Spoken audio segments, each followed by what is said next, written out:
Welcome to BIV Today, the daily podcast from the newsroom of business in Vancouver. I'm Kirk LaPointe, publisher and editor-in-chief. New Statistics Canada data collected in recent weeks from nearly 700 local businesses and released Wednesday by the Greater Vancouver Board of Trade in partnership with the Canadian Chamber of Commerce points to a troubling outlook by business owners in the Greater Vancouver area. More than one-third now indicate that their businesses are worse off than they were in 2019 before the pandemic, of course. And their forecasts, in many cases, over the next 3 months are very dire. Labor shortages, inflationary pressure from rising input costs, indebtedness, supply chain disruptions, and expected declines in profit abound. To discuss these findings, the first in a series of quarterly releases from the Statistics Canada Business Data Lab, I'm joined by Board of Trade CEO and President Bridgitte Anderson. Good to see you again. Thanks for joining us. Hi, Kirk. Nice to see you. Well, what are the main takeaways from this? Because this is really pretty spectacular research, but what are your main takeaways? You know, this is pretty alarming, Kirk, and if you think back over the last couple of years, businesses have been in crisis mode. They have been dealing with, at the very beginning of the pandemic, shutdowns and impacts to their staff, to sales, to trying to get products back, trying to start up again.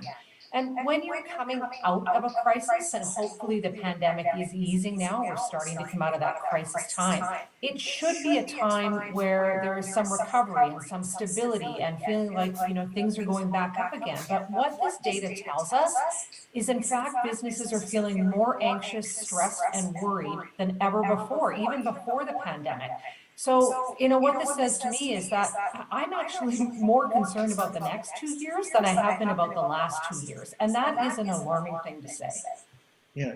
Isn't it curious, too, though, that a lot of our economic indices actually don't point out this problem? We appear, in British Columbia, for instance, to be doing better than the country. The country seems to be doing better than the rest of the world in some cases.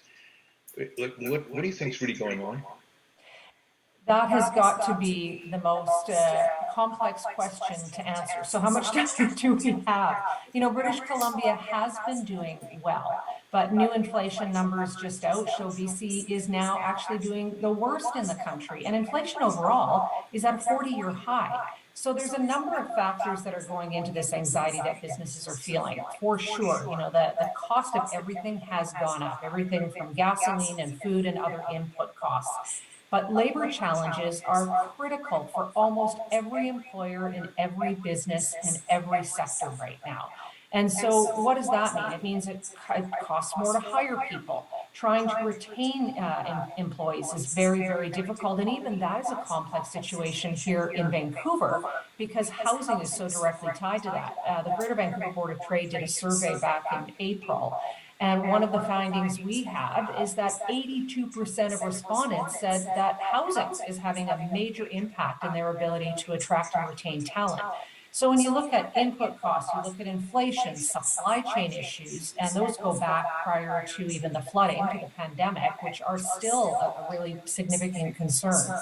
And then we've got inflation. It is just such a complex situation for businesses to navigate right now. And this is starting to come out in the data.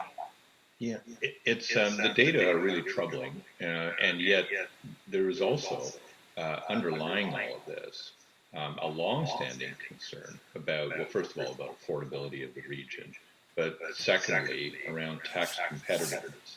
And all this. And one of the messages I'm hearing from the board is that, look, if government is thinking that this then becomes an opportunity a little later on here to impose some taxes in order to raise revenue, because revenue may be down out of corporations and out of incomes in the next little while, this is just not the time to think about that. Businesses never want to see more taxes and more regulations. So let's just say that first off, but we would say that even more now than ever. And so we have been saying this through the pandemic, but this data clearly shows businesses just can't take any more.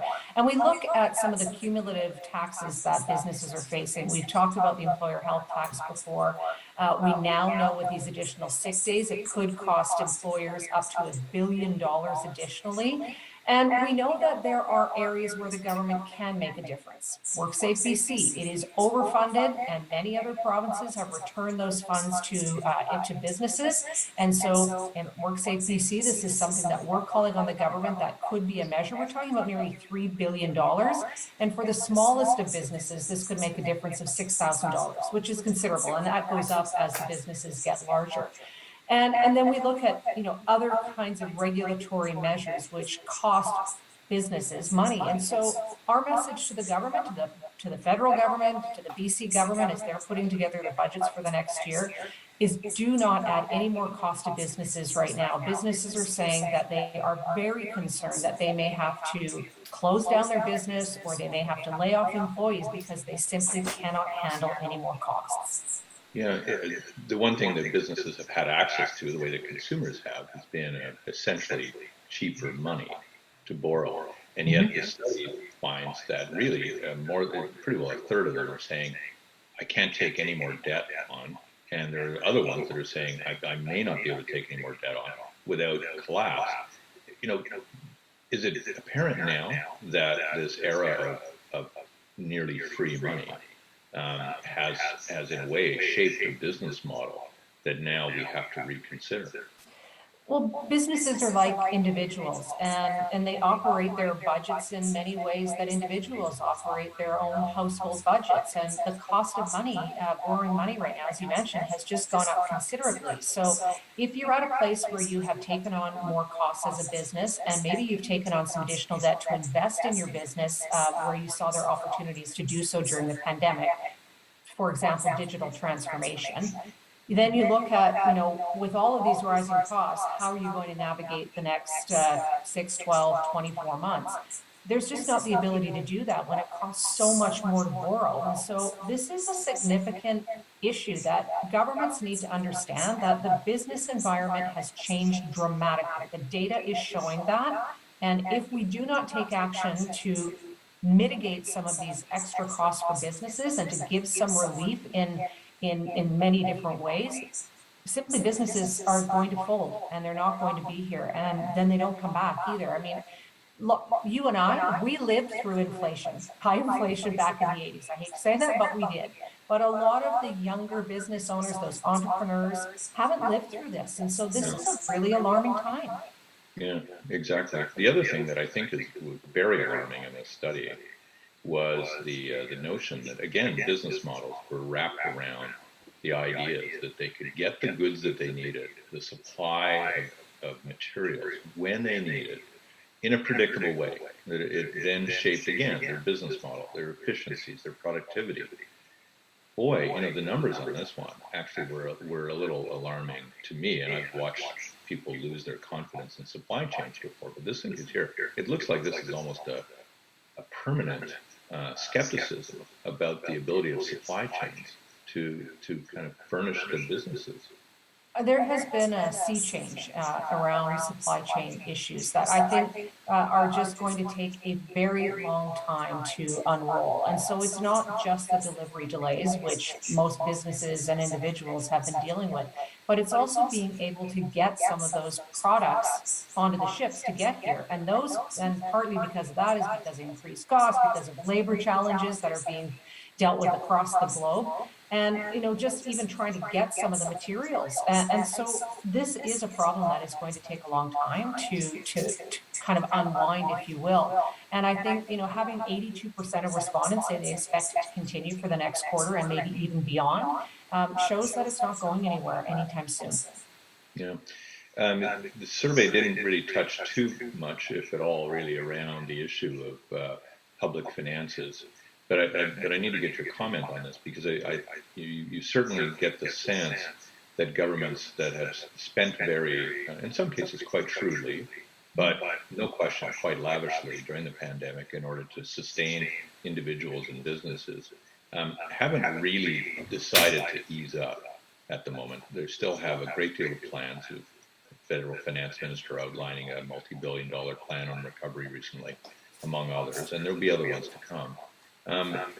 Does the deficit and debt issue layer on something that now makes our wiggle room in the event of something, a return of a pandemic in large amounts, anything else that might happen, even, another weather episode like we had 2 of them last year. Does it make the wiggle room now in our regional economy rather negligible? I'm not any economist, but as the Board of Trade has been concerned about how much has been borrowed and just what that wiggle room is, yes, that continues to be a concern because we know that with the cost of borrowing, inflation, and all of those other factors that go in, this is a really big issue. I know that a lot of experts say there's still a pretty good ratio, GDP to debt ratio, but we all have to pay for this somehow. And we know that the only way to pay for this is coming out of businesses and individuals. And at a time where all of this data that we've just been talking about showing that businesses are getting squeezed more and more, there's just not the ability to increase that revenue to hand those things back, those taxes and things back to government. So it's a full circle, Kirk. And this is something that governments need to hear businesses about. Businesses are always saying we can't take more taxes, we can't take more regulation. But I think we have clear data showing you just the impact on businesses right now. And this is a message that the government really needs to understand well, that businesses are individuals, they're families, there's jobs. And this is exactly what we were afraid of coming out of the pandemic, and very sad to see some of these data points coming true. Yeah, I want to end by looping back to what we talked about initially, which was the strangeness in all of this, considering the other statistics that appear to be around, which suggests that actually British Columbia isn't in the worst spot anyway in all of this. But what I wonder about, and I'll get your thoughts on this, is if the underlying factors were in place for business, if it felt that there was tax competitiveness, if they felt that governments had a growth strategy for the economy, I wonder whether these results that are out today would be nearly as negative, whether some of that anxiety might have been cleared up a bit, and where there would be kind of a sense around business that, okay, we've got our challenges, but we think we can face them because we've got the fundamentals in place. Long-winded way of asking a decent question, which is, is that the real issue here? Is that business doesn't particularly trust our governments right now to put the right pieces in place to help them grow? I'm going to give you a bit of a long-winded answer. I think there's a couple of factors here that are impacting businesses. They know that, or they feel that a recession is coming. I think we all know or feel that. And whether we're talking ourselves into it or it's actually happening, it does seem to be on the horizon. And when I say that, that is a recession that doesn't just impact our region. It is much broader than that, which brings me to my next point about being competitive in a global market. Now more than ever, we are competing for talent, we are competing for business, and it is not just our region anymore, or even our province or our country. And so we need to understand what it means to be competitive on a global stage. And that is not only being competitive for talent, where people can work anywhere around the world with better tax advantages, but also businesses can be set up anywhere around the world and have better tax advantages. So this is something that I think is such an enormous change in our economy that is just really accelerated through the pandemic. That yes, to give you, I guess the short answer is that if there were better fundamentals in place, I think businesses would be feeling more optimistic.